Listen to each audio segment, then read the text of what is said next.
අන්ඩුකුමාර දිසානායක මැතිතුමා විනාඩි 29යි. නියෝජ්‍ය කතානායකතුමනි, අපිට තා හොඳින් දොරේ සද්දේ බෙරේ සද්දේ හඳුනා ගන්න පුළුවන්.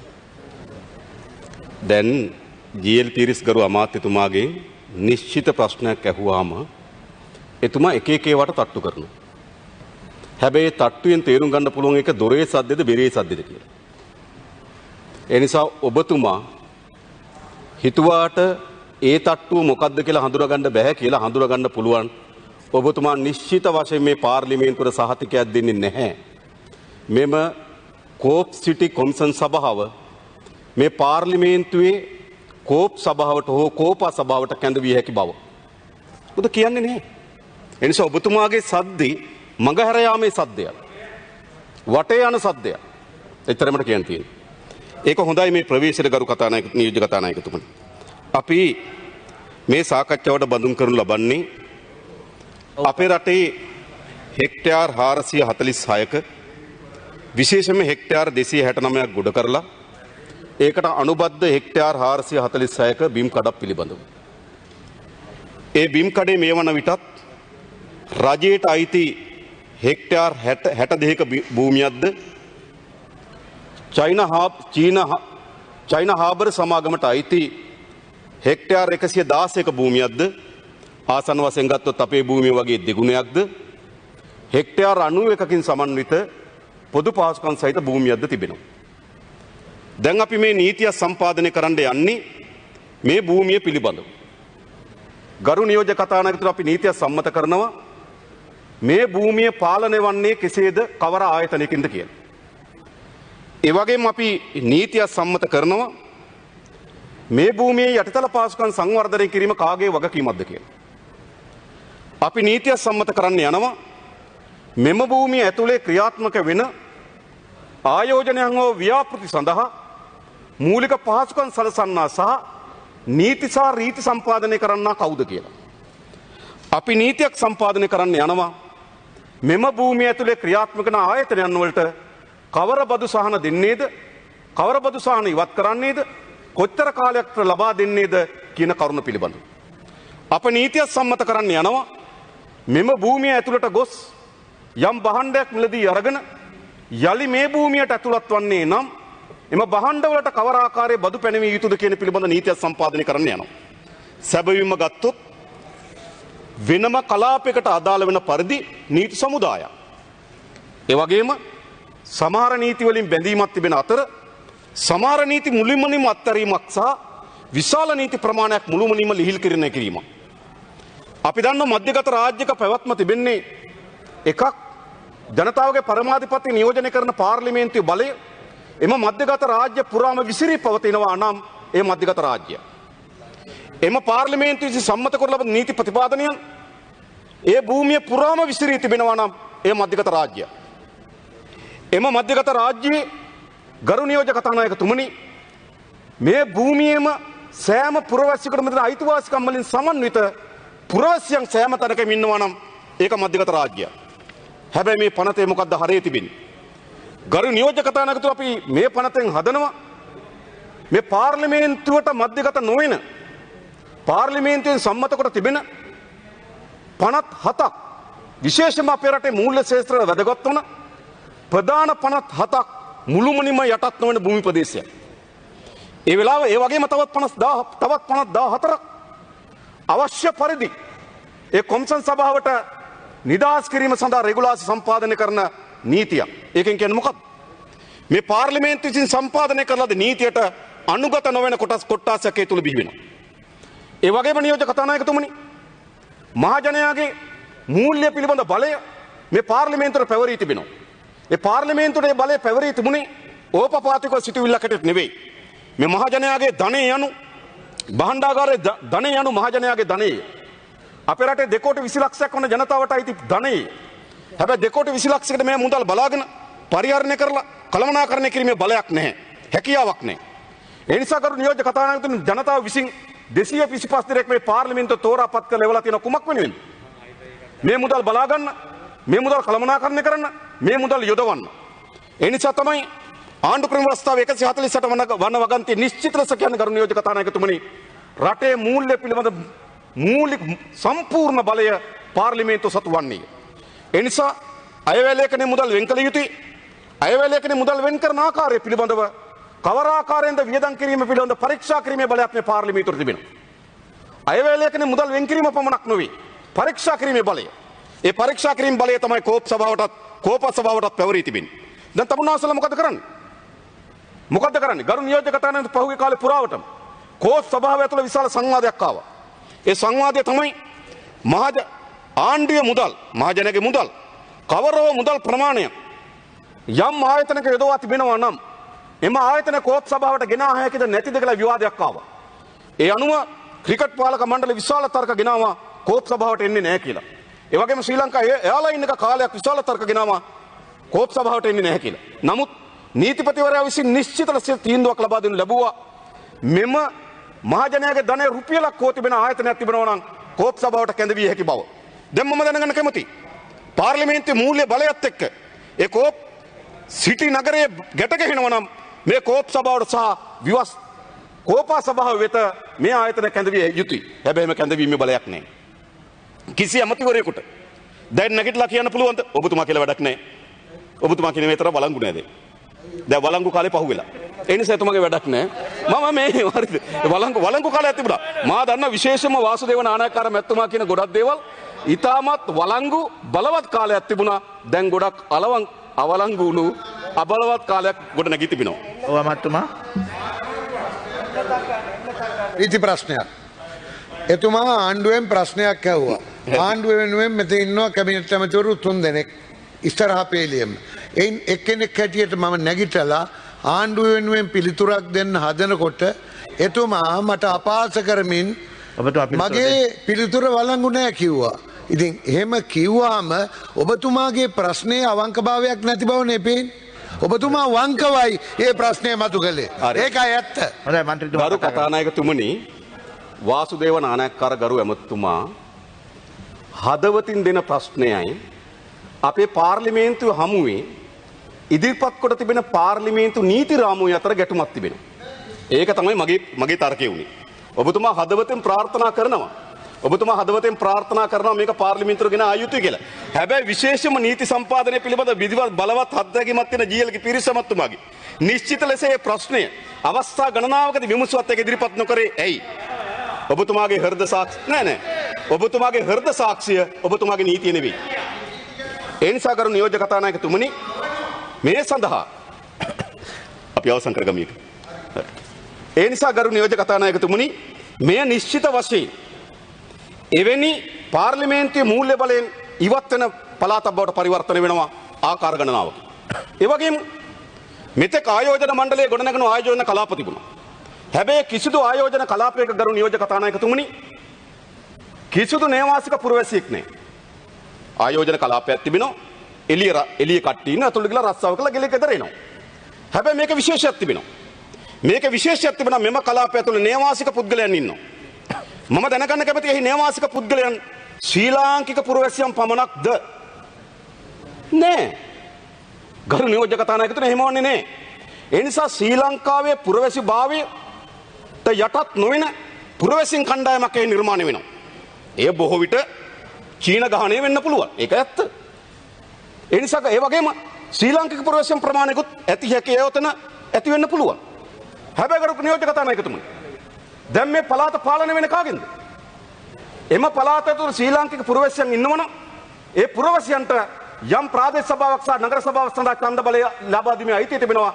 නගර සභාවක් සහ ප්‍රාදේශ සභාවක් හරහා පාලනය වීමේ අයිතිය තිබෙනවා. හැබැයි එතන පුරවැසියන්ට මොන නගර සභාවටද අයිති? කිසිදු නගර සභාවකට අයිති නොවන පළාත් පාලන මැතිවරණයේදී කිසිම ඡන්දයක් ප්‍රකාශයට පත් කරන්න අයිතිය නොවන පුරවැසි සමූහයක් එම තුල ගොඩ නැගෙනවා. ඒ කියන්නේ මොකක්ද? වෙන්ව හඳුනාගත හැකි පුරවැසි කණ්ඩායමක්. ශ්‍රී ලංකාවේ පුරවැසියන්ගෙන් වෙනස් වූ පුරවැසි කණ්ඩායමක්. ශ්‍රී ලංකා පාර්ලිමේන්තුවට අනුබද්ධ නො වූ වෙනස් කලාපයක්. ඒ නිසා ගරු නියෝජ්‍ය කතානායකතුමනි මෙය අපේ රටේ ආර්ථිකය ලිහිල් කරන්නේ පමණක් නොවේ අපේ සූර්යභාවය, අපේ ස්වාධිපත්‍යය, අපේ ස්වාධීනත්වය සැලකිය යුතු ප්‍රමාණයකට දිගේලි කරලා තියෙනවා. තමුන්වහන්සේලා ඒක කරලා තියෙනවා. අවංකව ඒක කියන තමුන්වහන්සේලා කියනවනම් එවැනි දිගේලි කිරීමකින් තොරව ආයෝජකයන් ගෙන්න ගන්න බෑ කියලා. එවැනි දිගේලි කිරීමක් තමයි ආයෝජකයන් ගෙන්නා ගැනීම සඳහා තිබෙන උත්තේජන කියලා කියනවනම් ඒක කෙලින් කියන්න. හැබැයි හංගවන්න එපා. මේ මොකද්ද කරලා තිබෙන්නේ? අපේ ස්වෛරභාවයත්, අපේ ස්වාධීනත්වයත්, අපේ ස්වාධිපත්‍යයත් සැලකිය යුතු ප්‍රමාණයකින් ලිහිල් කරන ලක් කරන ලද, දිගේලි කරන ලද අනපනතක් මේක ඇතුළේ නිර්මාණය වෙලා තිබෙනවා. මේ අනපනත සම්පාදනය කරන්නේ කවුද ගරු නියෝජක කතානායකතුමනි? මේ අනපනත සම්මත කරන්නේ කවුද? මේ මහින්ද රාජපක්ෂ මැතිතුමා කරපු ප්‍රකාශය. ලංකා ආණ්ඩුවේ විකුණන දේවල් ගන්න එපා. අපි බලයට ආගමන් විකුණු සියල්ල ආපසු ගන්නවා. දැන් මෙහෙම ජනතාවට එකඟතාවය දීපු පාලකයා. මේ ගෝඨාභය රාජපක්ෂ මැතිතුමා කරන ලද ප්‍රකාශය. වත්මන් රජය, ඒ වෙලාවේ තිබුණු රජය විකුණා දැමූ සම්පත් සියල්ල යලි රටට පවරා ගන්නවා. එවැනි දේශපාලන මතවාදයක් නිර්මාණය කරපු ආණ්ඩුවක් බලය ලබා ගැනීම සඳහා. ඒ වගේම ජනාධිපති ගෝඨාභය රාජපක්ෂ මහත්මයා ජනාධිපතිපතිව වාඩි වෙලා පළවෙනි වතාවට කරු නියෝජක කතානායකතුමනි ගියේ ඉන්දියාවට.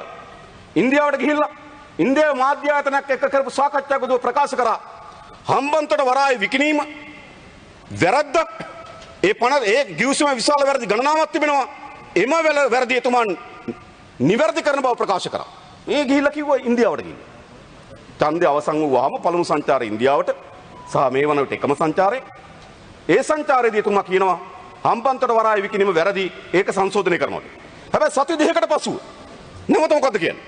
නැවත කියනවා හම්බන්තොට වරායේ ගිවිසුමේ කිසිදු වැරද්දක් සිදු වී නැති බව. ඒක ඒගොල්ලෝ කියන්නත් ඕන. මේ පාර්ලිමේන්තුවේ හම්බන්තොට වරාය පිළිබඳ ගිවිසුම සාකච්ඡා වෙන වෙලාවේ හම්බන්තොට වරායේ ගිවිසුමට අනුව හම්බන්තොට වරායට විශාල බදු සහන ලබා දෙන වෙලාවේදී ඒ ගැසට් නිවේදන මේ පාර්ලිමේන්තුව සම්මත කරනකොට එදා නියෝජනය කරපු විපක්ෂ කණ්ඩායම නැගිටලා ගියා. එහෙමයි හම්බන්තොට වරායට එදා කටයුතු කරේ. එදත් හම්බන්තොට වරාය විකිණීමට ඊට බදු සහන ලබා දීම ගැසට් නිවේදන වලට විරුද්ධව ඡන්ද පාවිච්චි කරේ අපේ മന്ത്രി කණ්ඩායමයි. තව 4-5 දිනක් අතරමං වෙලා අන්තර වෙලා හිටියා. දන්නේ නැතුව.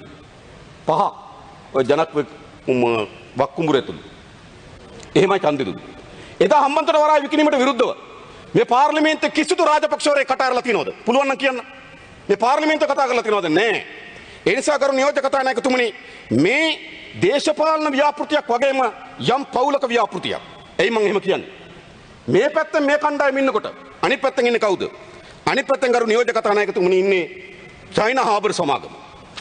ඒක අර හෙක්ටයාර් 116 99 අවුරුද්දකට හිමි කරගෙන තිබෙන්නේ චයිනා හාබර් සමාගම. 99 අවුරුද්ද වෙනකොට මේ ගිවිසුම අත්සන් කරපුවයත් නෑ, මේ කතා කරන අපිත් නෑ, අහගෙන ඉන්න කිසියෙකුත් නෑ. අවුරුදු 99ක් යනකොට. හැබැයි මේ චයිනා හාබර් සමාගම කවුද? මේ පැත්තෙන් මේ පෞල් කඳවුර ඉන්නකොට අනිත් පැත්ත නියෝජනය කරන්නේ කවුද? කරු නියෝජක කතානායකතුමනි. මේ චයිනා හාබර් සමාගමට ස්ටෑන්ඩඩ් චාර්ටර්ඩ් බැංකුවේ 0.13359 දරන ජංගම ගිණුමක් තියෙනවා. මේ ජංගම ගිණුමින් 2014 මාසයේ 12 981,321 දරන චෙක්පතෙන් මිලියන 40ක් ලබා දෙනවා. 2015 7 වෙනිදා 981,328 දරන චෙක්පතෙන් මිලියන 25ක් එම ගිණුමෙන් නිදහස් කරනවා.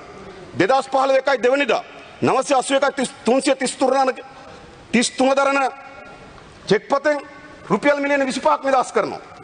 2015 7 වෙනිදා චන්ද්‍ර කලින් දවසේ 981,335 දරන චෙක්පතෙන් මිලියන 25ක් නිදහස් කරනවා. 2014 12 වෙනි මාසයේ 31 වෙනිදා 981,319 දරන චෙක්පතත් 981,320 දරන චෙක්පතනුත් මිලියන 58ක් නිදහස් කරනවා. කාටද මේ මුදල් නිදහස් කරන්නේ? මේ මුදල් නිදහස් කරන්නේ ඒ වෙලාවේ ජනාධිපතිවරණේ මහින්ද රාජපක්ෂ මහත්මයාගේ දේශපාලන වැඩවලට. එයා තමයි මේ චයිනා හාබර් සමාගම මෙතන ඉන්න. ඒ විතරක් නෙවෙයි. ඒ චයිනා හාබර් සමාගම මේ පෝර්ට් සිටි ආසනයේ තමයි CICT සමාගම තිබෙන්නේ. ඔව්. ඔව් අමාත්‍යතුමා.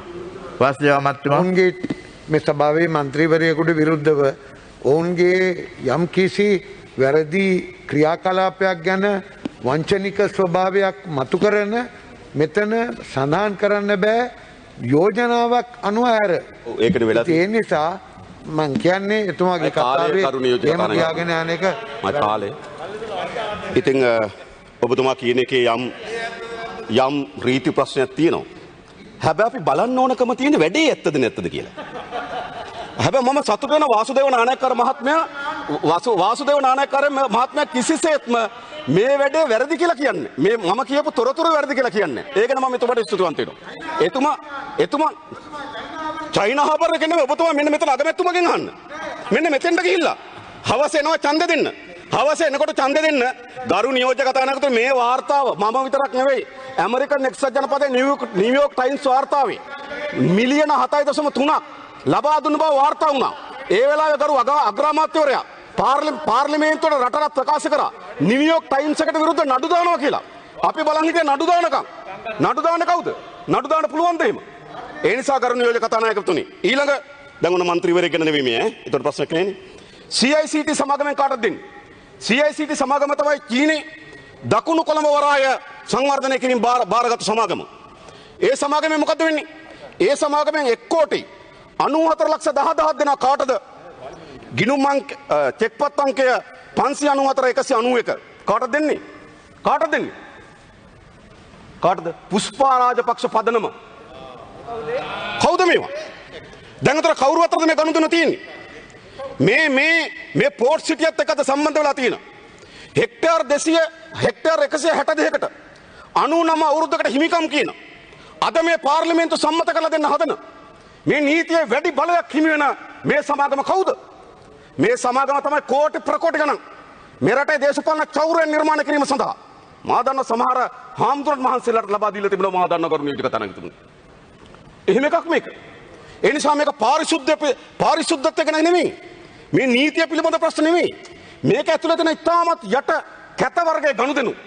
මේ මුදල් මහජනයාගේ දේපල මහජනයාගේ ධනය Tamanට යටින් ලැබෙන මුදල් කුට්ටි මත පවරා දීම සඳහා සම්පාදනය කරන නීතියක් මේ.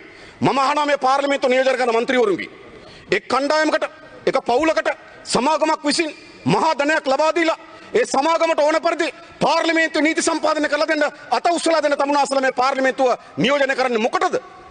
තමුනාසලා අත උස්සන්න නේද? කොවිඩ් රෝගයෙන් වැළදී සිටින ඒ ජනතාවට වැක්සින් එක ගන්න සල්ලි ගෙනත් දෙනවා නම් අත උස්සන්න. එම අයට අවශ්‍ය වෙන PCR පරීක්ෂණ වැඩි කරන්න මුදල් අවශ්‍ය නම් අත උස්සන්න. එම කඩා වැටලා තිබෙන ආර්ථිකයට යම් සහනයක් ලබා දෙන්න නම් අත උස්සන්න. ඇයි තමුනාසලා අත උස්සන්නේ?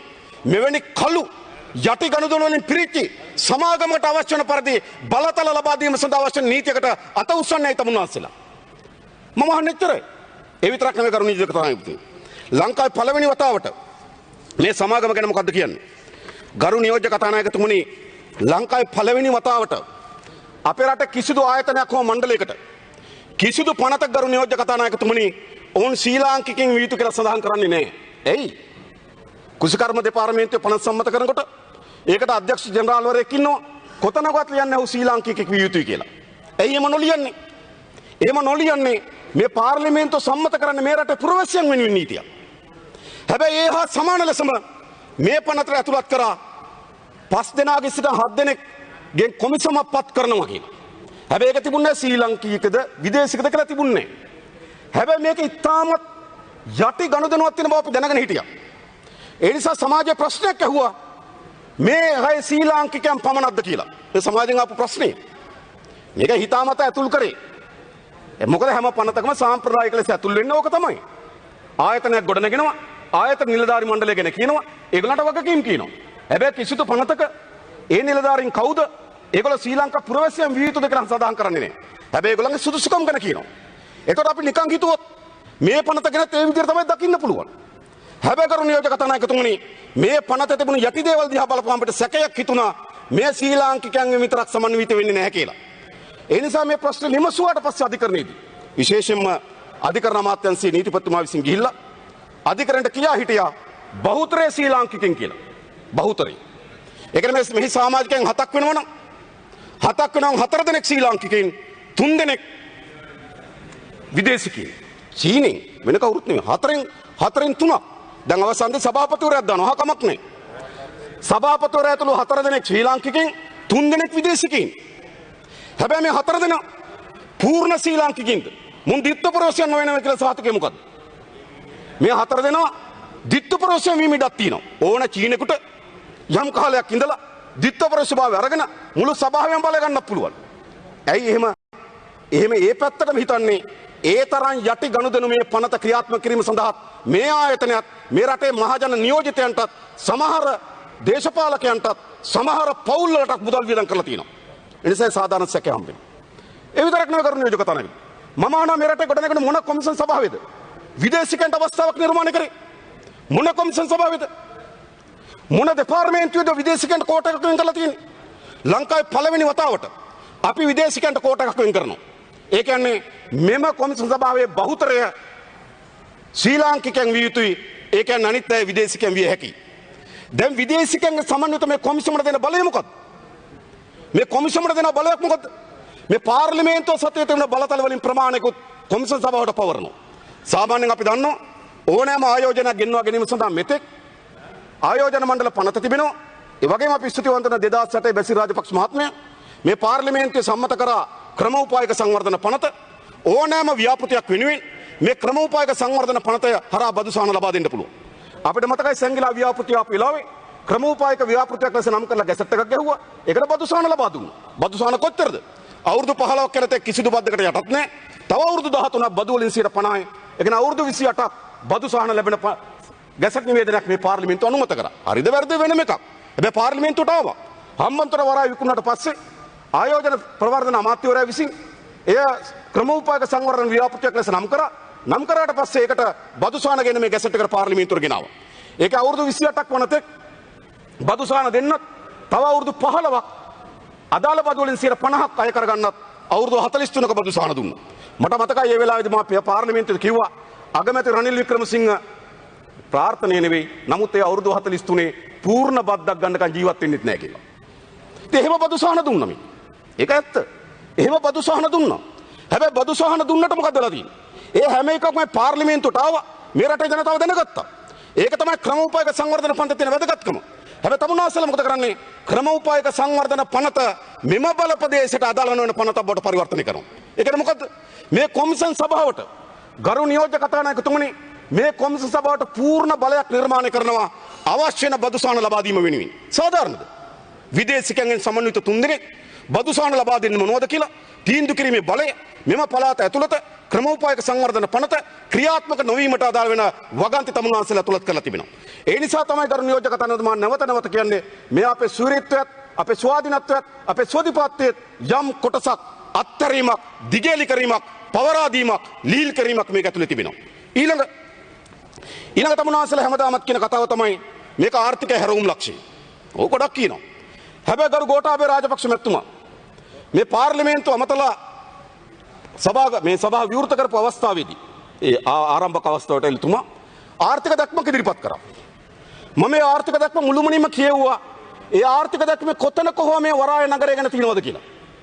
හැබැයි එතුමා මේ පහුගිය අගෝස්තු මාසයේ 20 වෙනිදා මේ පාර්ලිමේන්තුව ඉදිරිපත් කරන ලද තමන්ගේ ආර්ථික ප්‍රකාශන තමන්ගේ ප්‍රතිපත්ති ප්‍රකාශන කිසි තැනක වරාය නගරය ගැන සටහනක් නැහැ. ඒතර මේක තමන්ගේ ආර්ථික හැරවුම නම් ගරු නියෝජ්‍ය කතානායකතුමනි පහුගිය අගෝස්තු මාසයේ 20 වෙනිදා මේ පාර්ලිමේන්තුව ආමන්ත්‍රණය කරකොට එතුමාට මේක තමන්ගේ ආර්ථික හැරවුමක් බවට තමන්ගේ කතාවේ සඳහන් නොවුනේ ඇයි? මාස 7ක් 8ක් ගිහිල්ලා ආර්ථික හැරවුම් බවට පත් වෙන්නේ ඇයි?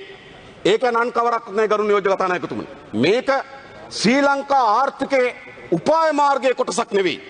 අපි දන්නවා අපේ ආර්ථිකයේ ගොඩනැගීම පිළිබඳ අපිට උපාය මාර්ගයක් තියෙනවා. අපේ ආර්ථික ගොඩනැගීම පිළිබඳ අපිට දැක්මක් තියෙන පුළුවන්. ඒ දැක්මටම ව්‍යාපෘති නිර්මාණය කරන්න පුළුවන්. ගරු නියෝජ්‍ය කතානායකතුමනි කිසිසේත්ම ශ්‍රී ලංකා ආර්ථික උපාය මාර්ගයේ කොටසක් ලෙස ගොඩනැගෙන ස්ථානයක් නෙවෙයි. මේක චීන ලෝක දේශපාලන ව්‍යාපෘතියේ කොටසක් හැටියට තමයි පෝර්ට් සිටි ව්‍යාපෘතිය එන්නේ.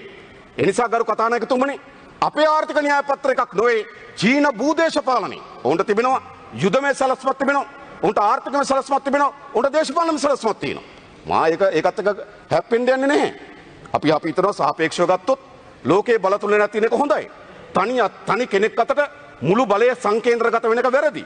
අපි දන්නවා 1991 සමාජවාදී කඳවුර බිඳුනාට පස්සේ එක්සත් ජනපදයේ කේන්ද්‍රගත ඒකද්‍රව්‍ය ලෝකයක් නිර්මාණය වුණා. ඒකද්‍රව්‍ය ලෝකයට යුද්ධ අපනයනය කරා. ලෝකෙට ඉතාමත් බරපතල ගන්නේ විනාශකාරී ආර්ථික උපාය මාර්ගයන් අපනයනය කරා. ඒ නිසා ඒකද්‍රව්‍ය ලෝකයක් එක්සත් ජනපදයේ කේන්ද්‍රගත ලෝකයක් නිර්මාණය වෙන එක වැරදි. ඒ වෙනුවට තව බල කඳවුරක් නිර්මාණය වෙන එක හොඳයි. ඒ පිළිබඳ අපිට ප්‍රශ්නයක් නෑ. ලෝක භූදේශපාලනේ. තනි කෙනෙක් තනි පොලිස්කාරයෙක් නිර්මාණය වෙනවන වෙනුවට ලෝකේ ලෝක දේශපාලන සමතුලිතතාවය පිළිබඳව කඳවුරක් නිර්මාණය වෙන ප්‍රශ්නයක් නැහැ.